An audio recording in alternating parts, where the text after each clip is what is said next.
आजमाइश पे पूरा उतरना चाहिए और आजमाइश जो है वो आपकी एक दूसरे के साथ नहीं है, अवाम के सामने है।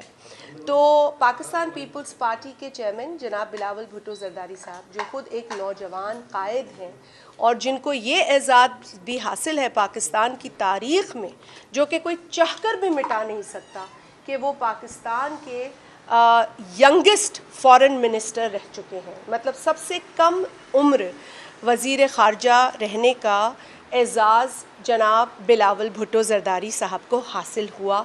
और अपनी उस कम उम्री में, जो कि लोग अंडरमाइन करते हैं, जिसका कि लोग मजाक उड़ाते हैं, उस कम उम्री में उन्होंने बतौर वज़ीर ख़ारजा पाकिस्तान बहुत मुश्किल वक्त में पाकिस्तान का केस पूरी दुनिया के सामने रखा। 2022 में जब पाकिस्तान बदतरीन सैलाब का सामना कर रहा था, जब पाकिस्तान की मैं समझती हूँ कोई ऐसा हिस्सा होगा जो अफेक्ट ना हुआ हो, उस वक्त जनाब बिलावल भुट्टो जरदारी साहब दुनिया के कोने कोने में गए, जाकर उन्होंने पाकिस्तान का केस रखा और लोगों को शऊर दिया कि पाकिस्तान एक बहुत बड़े चैलेंज से आज तो गुज़र रहा है, लेकिन कल कोई और मुल्क भी इस चैलेंज से गुज़र सकता है, क्योंकि क्लाइमेट चेंज एक हकीकत है। ये हकीकत है कि पाकिस्तान दुनिया के उन 5 या 10 ममालिक में उसका शुमार होता है जो क्लाइमेट चेंज के बदतरीन असरात अपने ऊपर लेते हैं, लेकिन उनके साथ ताउन कोई नहीं करता। वो बड़े बड़े मुल्क जो क्लाइमेट की धज्जियाँ बिखेर रहे हैं, वो हमारे जैसे ममालिक को जो है वो अटेंशन नहीं देते, लेकिन ये अटेंशन अपनी जानिब राग़िब कराई उस कम उम्र फ़ॉरेन मिनिस्टर, कम तरीन उम्र फ़ॉरेन मिनिस्टर जनाब बिलावल भुट्टो जरदारी साहब ने। और आज भी जो मॉडल UN हो रहा है, ये इसका यही मकसद है कि हम अपने यूथ के अंदर इन्वेस्ट करें, उन पर एतमाद करें।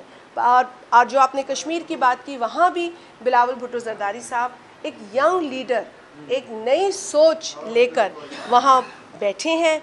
और कश्मीर के अंदर जिस तरीक़े से उन्होंने इलेक्शन कैंपेन चलाई है, आपने देखा है उन्होंने तमाम बातें कश्मीरी अवाम की उमंगों के ऐन मुताबिक की हैं।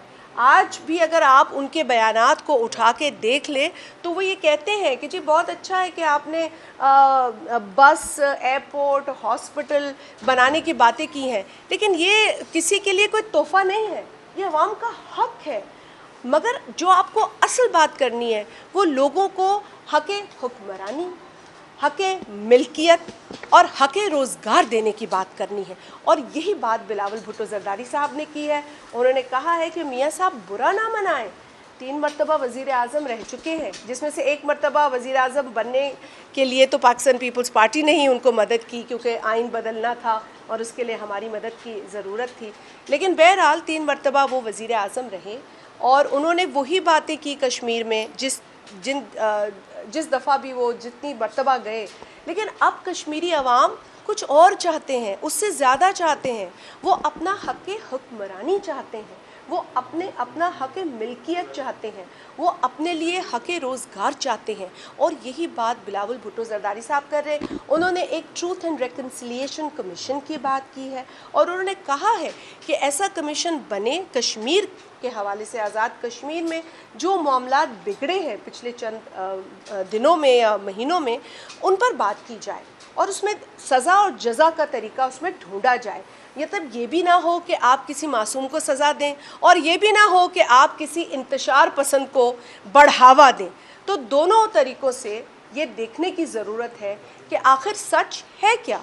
और ये कोई बुरा तकाज़ा नहीं है, ये कोई बुरी बात नहीं है। आज वहाँ इलेक्शन होने जा रहा है, एक फ़ेज़ में जो इलेक्शन हो रहा है, और वहाँ पर उन्होंने बिलावल साहबी के अल्फाज हैं, मीरपुर की आवाम जिसने बड़ी कुर्बानियाँ दी, जब वहाँ डैम बना उनको अपने घरों को छोड़ना पड़ा, अपने मोहल्लों को छोड़ना पड़ा। हम एक घर से दूसरे घर एक ही गली में शिफ्ट होते हैं तो हमारे लिए बहुत बड़ा मरहला होता है, लेकिन जब लोगों को अपने घर छोड़कर किसी और इलाके, किसी और मुल्क में तक हिजरत करनी पड़े तो ये बहुत बड़ी कुर्बानी होती है। और ये कुर्बानी मीरपुर के लोगों ने दी और डैम बना, डैम से बिजली हमें मिली, आपको मिली, तो ये कुर्बानी उनकी है पावर सेक्टर में जो मीरपुर के लोगों ने दी है। और इसी तरह मीरपुर आज़ाद कश्मीर के लोग जो ओवरसीज़ हैं, वो पाकिस्तान में रेमिटेंसेस भेजते हैं, पाकिस्तान की मईशत को सहारा देते हैं, मजबूत करते हैं, तो क्या उनका ये हक नहीं है कि वो भी अपने इश्यूज़ पर पाकिस्तान की सरजमीन पर बात कर सके? क्या कौमी असम्बली, पाकिस्तान की सेनेट उनके लिए कोई गैर इलाके की मानंद है? ये भी उनके लिए उनके फोरम्स हैं और इस फोरम पर उनकी आवाज़ सुनी जानी चाहिए। यही चंद मुतालबात हैं बिलावल साहब के और इससे ज़्यादा कुछ नहीं।